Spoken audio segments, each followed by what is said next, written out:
za Gospoda. Kad dođe da kaže, ajde sa mnom blagosloveni, da uživate sa mnom gde sam ja. Jeste služi meni.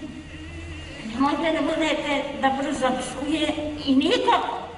Bog se ne psuje. I ništa Božije. Suju leba, suju sunce, suju Boga. Pa koga onda vi volite? Nikoga.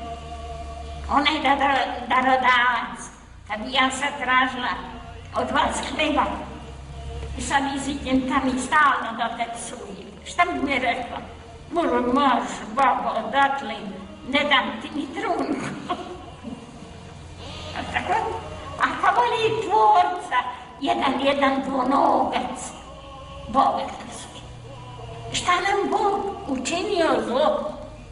Šta nam i dao i sunce danju da greje i mesec da svetli noć i sve lepo uredio, vazduh, voda, svega ima i samo se Bog psuje.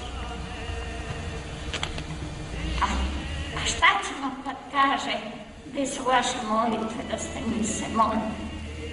Ona nema nijedno. To je opasna stvar. To pozrelo promisli. To je strašno. Strašni dani idu.